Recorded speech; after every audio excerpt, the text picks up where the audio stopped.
Hello, I'm Kay Drowan, and I welcome you to the Fatima Today show. On one of our earlier shows, we had a guest, Father Allan Roche. Father is the pastor of St. Monica's Church in Methuen. He graciously consented to remain with us for another program. Father had a wonderful experience. He visited Padre Pio in San Giovanni in Italy. I almost forgot where Padre Pio was, Father. And we welcome you back to our show. I'm so glad you could share with us this wonderful experience. Now, a lot of our viewers may never have heard of Padre Pio. I know before the show you told me that he's very, very popular in Europe. Right. And of course, I should say, Padre Pio is now dead. Right. Died 1968 at the age of 81.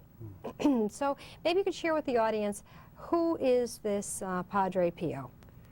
Well, Kay, my experience is sort of strange regarding Padre Pio.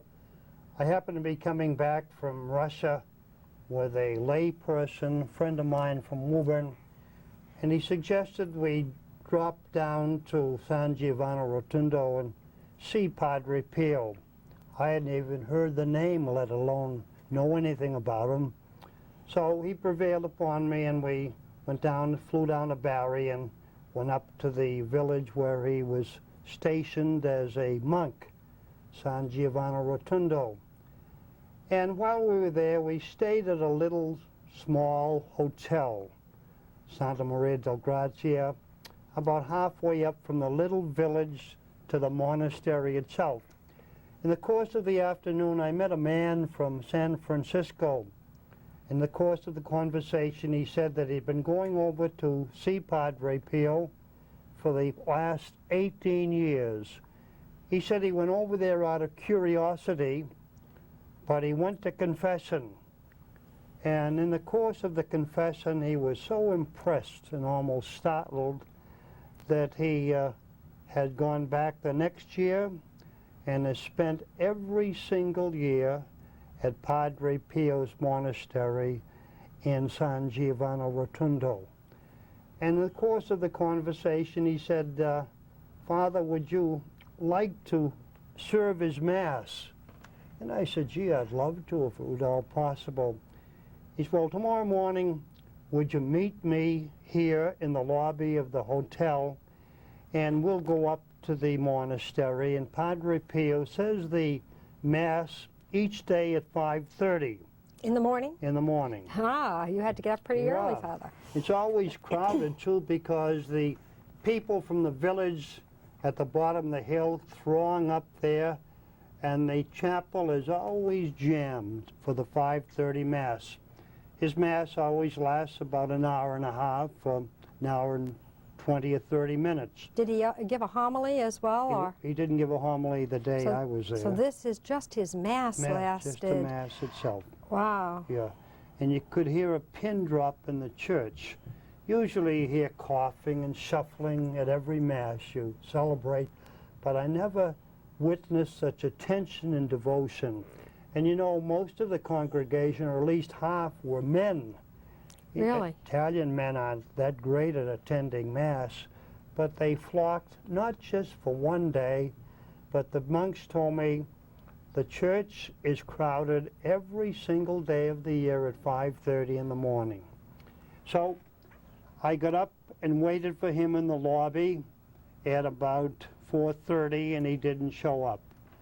I met him later on that day, and he was all apologies, Kay, and he said, you know, I'm awfully sorry. This is the second Mass I've missed of Padre Pio in my 13 years of coming here. I guess eventually he went for 18 years straight before his health got the better of him. So he said, I'll want to make it up to you. He said, would you meet me this afternoon, and I'll take you up and meet Padre Pio himself. This was a real honor because many of the clerics and the clergy and the prelates all want to see Padre Pio just to have said that they met him. But his schedule was so rigid, Kay, that his entire day was taken up. He wouldn't see civic authorities, let alone clergy, hierarchy. But that afternoon we went up and we met Padre Pio, of all places, right underneath the chapel where he said Mass. Every time he celebrated Mass, he'd have to go down a little small stairway constructed just for his own use. Go down the stairways into the basement of the chapel, walk along the chapel, come up a little stairway into the monastery itself. This was done because he no longer could walk through the chapel. People were reaching out to touch him and even tore his vestments, pulled pieces of clothing as a relic and so forth. And they also put wrought iron outside his confession. Women and men were digging with their fingernails, taking little slivers of wood from his confessional to bring it home as a relic, as a memento of their visit, and they probably attributed holiness or some form of sanctity to this relic.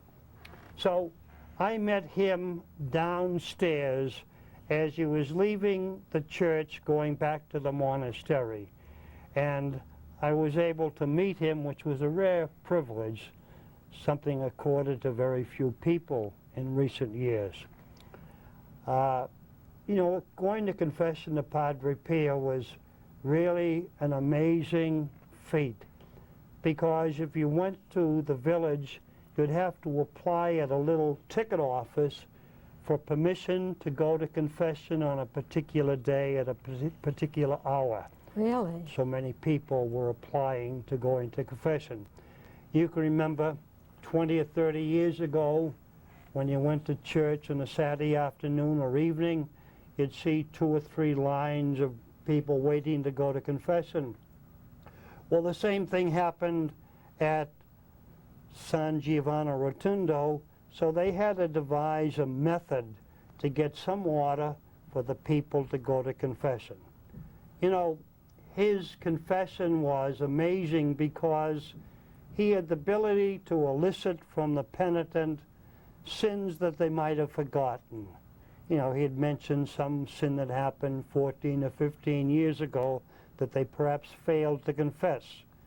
He had also mentioned the fact that they didn't mention certain things in their life that through fear or shame that they did not confess. So his fame spread, was very well known in Europe about his great power as a confessor. As you might expect, there are many newspaper men, magazine writers, who went to the village for a monastery for a story, and they too would apply for a ticket to go to confession, simply to find out of curiosity any particular powers this man might have had. So they didn't go to confession because of devotion, but just for a story. And it has been written up many times that as he was hearing their confession, he'd stop abruptly and say to the penitent, "My good man, you're not here for a proper purpose. You'll have to get up and leave now."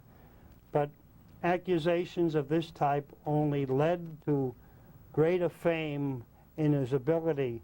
So every day of the year there'd be people waiting to go to confession with the proper tickets. Did he have the gift of tongues? Could he speak other languages other than Italian? I don't believe so, Kay, because in our little brief conversation in the lower monastery there, both of us were struggling through an interpreter, you know, in half Latin, half Italian, and so forth, broken French, but I don't believe he had the gift of tongues. So But when he heard confessions, he could only hear those who could speak Italian or Latin? I think maybe Kay could have spoken French, and he knew the various Italian dialects. Mm-hmm. Yeah. So that limited those who could apply. Did you have the opportunity to confess? No, I didn't, no. I see. Would have been difficult then. Would have been awfully hard. If you had difficulty even in communicating as you were introduced. Right. And did he have difficulty walking? He did have the wounds of Christ on his feet, his hands, and his side bled every day. Every day. What about the other wounds? Did they bleed every day, or did they just bleed on Good Friday or Fridays? No, they bled every day, Kay. They say from the side he would lose about a cup of blood each day. And he always wore, outside of saying Mass, half brown gloves that would absorb the bleeding. He'd take them off before he celebrated Mass. And he would walk rather haltingly because of the pains in the bottom of his feet. I can remember one pilgrim asked him, Padre Pio, do your feet pain when you walk? And he very brusquely said to them, do you think I have these wounds of Christ as a decoration? So he definitely was in pain. But you could see his pain very vividly and obviously when he celebrated Mass. I can remember going up for his Mass and wanted to get up as close to the front as possible.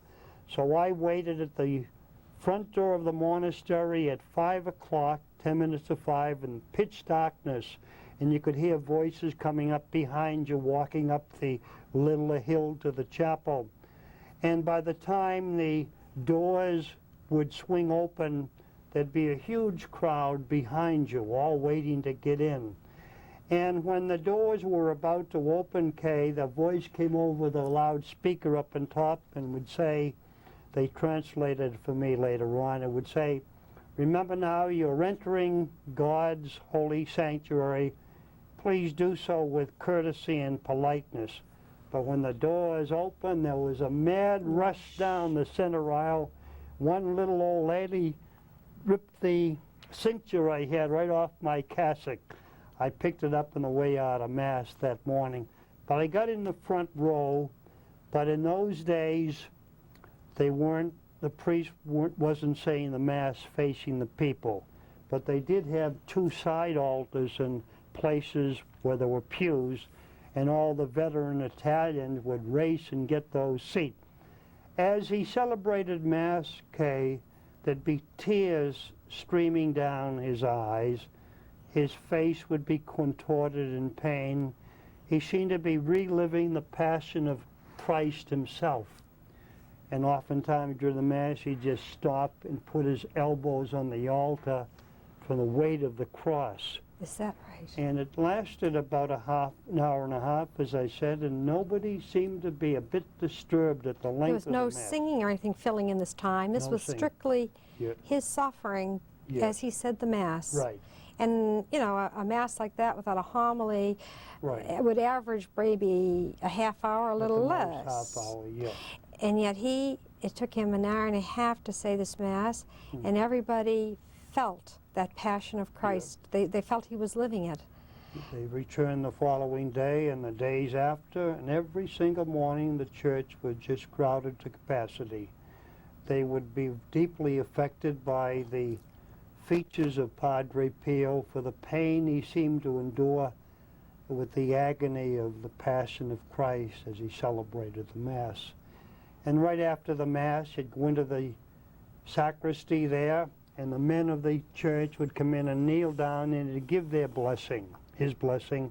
He'd take off his brown gloves, you know, he put on his brown gloves, and with two burly bodyguards, I imagine they were, they walked down into the Lord Church. He'd walk underground and come up in front of his confession and hear confessions from about 6:30, 6:45 until 9 o'clock every single day. And he was an elderly man at the time. Then he'd go over and have a brief breakfast and join in community prayers, come back underground to the chapel for confessions till noontime. He worked awfully hard. Hearing confessions was a difficult job, Kay, but he did it so many hours every single day of his life. In the afternoon, he'd have benediction of the Blessed Sacrament. And Mary Pyle, she was a very wealthy educator in this country. And she went over during a summer holiday. And out of curiosity, like myself, she went to the shrine or the monastery of Padre Pio. And she was a very well-known person. She was one of the foundresses of the Montessori method. Well, she stayed there, never went back to resume her teaching in the States, and she became a Catholic, and she never left that area for the rest of her life. As a matter of fact, with her family wealth, she endowed the new monastery of Padre Pio that exists today. So his Mass and the confession were just amazing. I went there, as I said, out of curiosity, but I left with profound impression of the man and his ability. And you mentioned Mary Pyle, and Mary was not a Catholic when she first encountered Padre Pio, and through witnessing this man, was drawn to embrace Catholicism. This is common with Padre Pio, isn't it? This power of conversion. I know my cousin's husband was drawn to conversion to the church after reading the life of Padre Pio, never having encountered the man personally, but just reading a biography, he was moved to investigate Catholicism. This happens often with this man. Exactly. Okay, his story, his life story is almost stranger than fiction. It's real fascinating reading. I was so impressed reading little biographies of the man later on, of his qualities and powers and the effects that he had on so many people. And as you just said, conversions to Catholicism through reading the story of his life have been indeed so many, just as your friend. Yes, and he had other gifts. The gift of bilocation. Right. That's strange. I mean, today, modernists are delving into the occult, talk about astral projection. Obviously, this is something that people have to be very careful if they start trying experimenting because in the spiritual world, because it can come from other sources other than from Christ himself. Right. Now what was this power? Was it like astral projection that people are talking about, or was it quite different? Well, I'm not too acquainted now with the various gifts that he had. One of the gifts was bilocation, the odor of sanctity. When he finished Mass, you know, each morning the sacristy would be filled with the odor of roses. And many people claimed and said when they were in his company or near him, they could smell very definitely this odor of sanctity. He was able to discern spirits. He was able to make lasting conversions. These were gifts that I read about in his biography later on, but I didn't have any first-hand contact with anyone that had been associated of having benefited from these gifts. I did have the contact with the odor of sanctity because in the sacristy itself.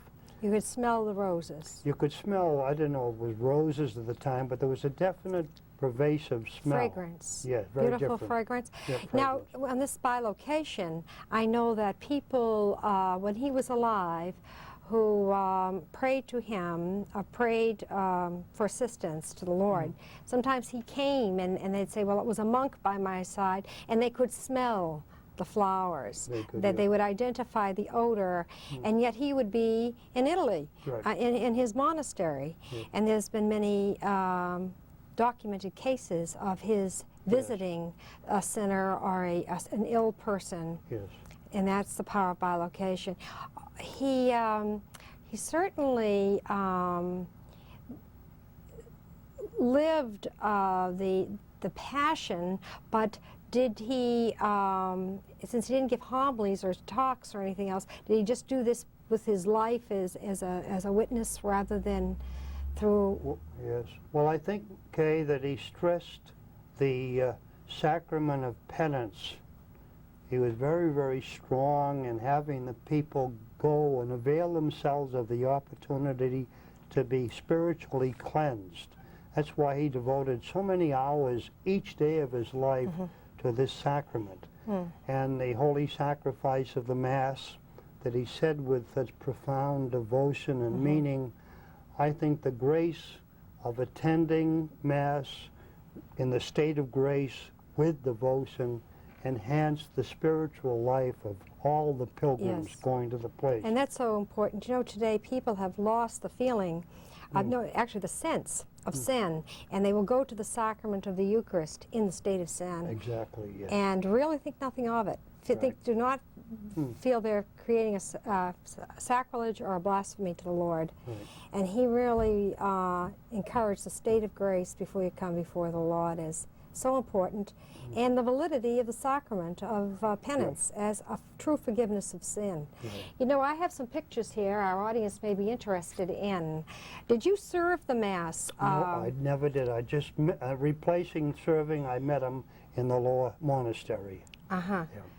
And we have a picture here of Padre Pio saying Mass. His gloves came off when he said the Mass. Can we get that on the screen there? And I want you to look at his hands because I want to get that reflection.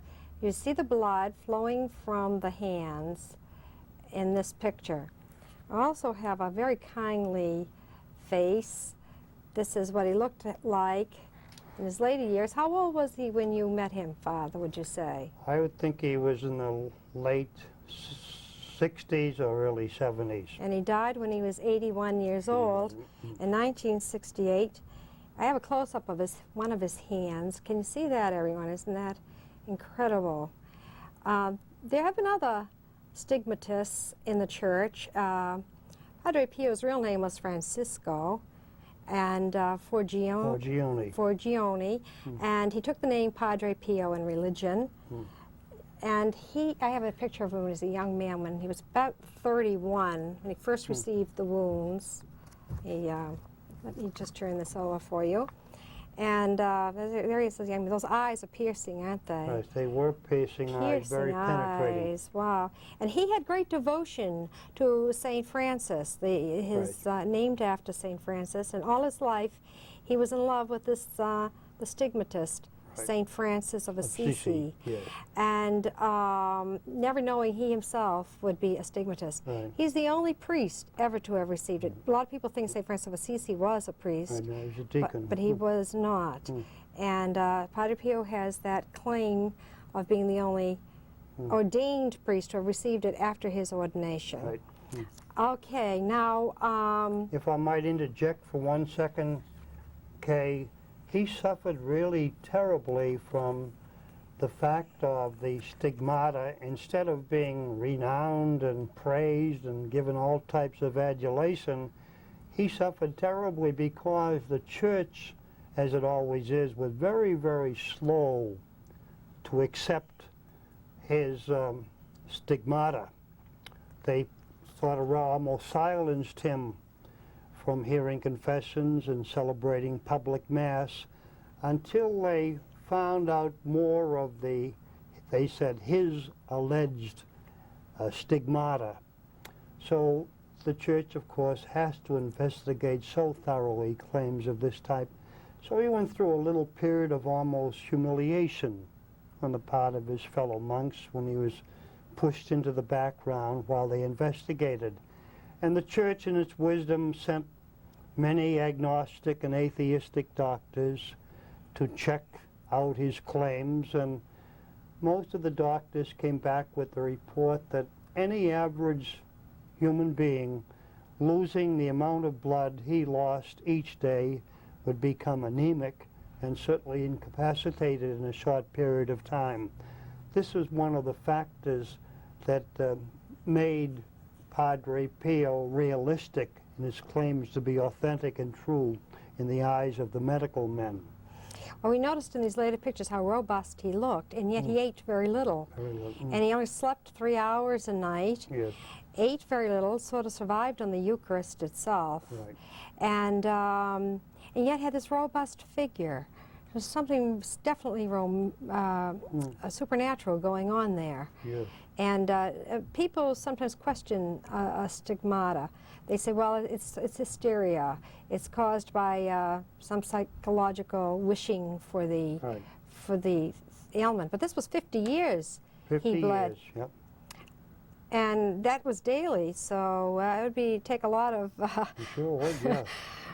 I guess he pretty well proved the claim by his, the stigmata itself and the loss of blood, the examinations, and his tremendous daily schedule, 18 to 20 hours a day he Incredible.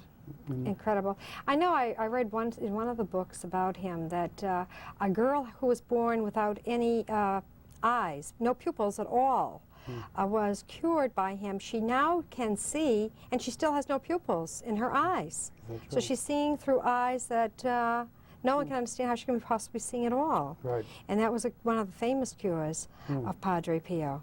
It was one of the attributes and gifts he had, yeah, of curing Of and healing. healing, yes. So he's really blessed by the Holy Spirit with many of the gifts of the discernment, healing, so much grace. And he had such love for Mary. He did a real personal love and devotion to Mary, the Mother of God, and he seemed to working it into all his conferences or meetings with people. Mary would always seem to get into the conversation in some way or other. And one other very important aspect of Padre Pio, he brushed aside, almost with disdain many times, these little extra gifts he had of healing and discernment and so forth. He'd always get back to the basics of the church, the sacraments, penance, Holy Communion. It always seemed to revert back to the necessity of using these constantly with faithfulness in the life of every Catholic if they wanted to remain close to God. And Like Christ, he had a yearning for souls to be saved. he did tremendous. A great yearning for souls, a Right. thirst as Jesus did on the cross. You know, I understand, Father, that when you had that encounter with Padre Pio in that little hallway under the chapel, that he said something very special to you. Would you like to share that with us? Yes, well, we were having a little difficult time in our conversation, naturally. We did have an interpreter there, the man from San Francisco who brought me there, and Padre Pio's own bodyguard. They were the official interpreters. But he said to me, hoping to give me some little reason and purpose for my visit with him, he said, "Father, I want to give you my special blessing that you are endowed with to impart to any parish people you might meet in your work as a priest back in the States."